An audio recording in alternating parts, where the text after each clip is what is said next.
أعوذ بالله من الشيطان الرجيم. بسم الله الرحمن الرحيم. وقال لهم نبيهم إن آية ملكه أن يأتيكم التابوت فيه سكينة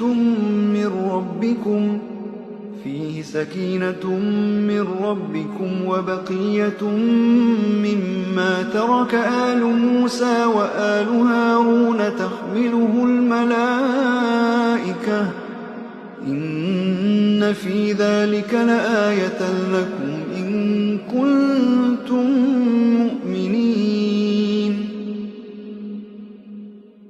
ثم أنزل الله سكينته على رسوله وعلى المؤمنين وأنزل جنودا لم تروها وعذب الذين كفروا وذلك جزاء الكافرين.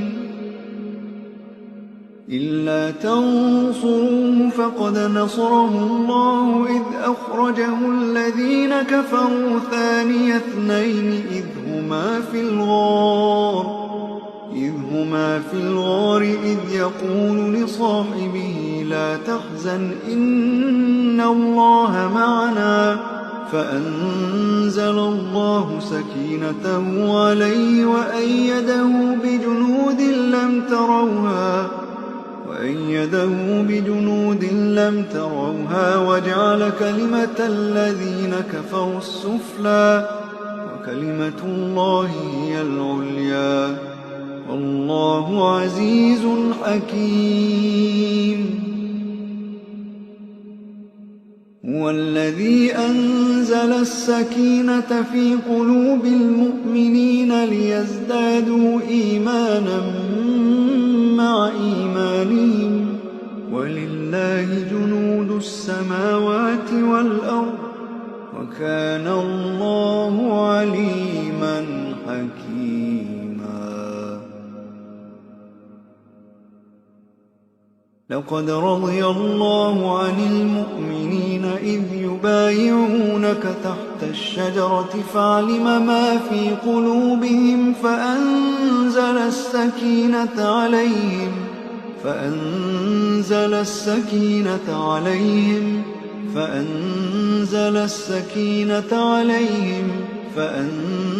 السكينة عليهم وأثابهم فتحا قريبا.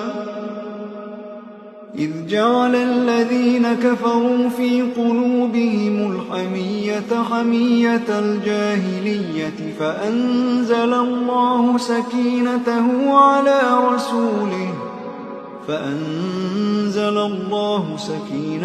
على رسوله وعلى المؤمنين وألزمهم كلمة التقوى وكانوا أحق بها وأهلها وكان الله بكل شيء عليما.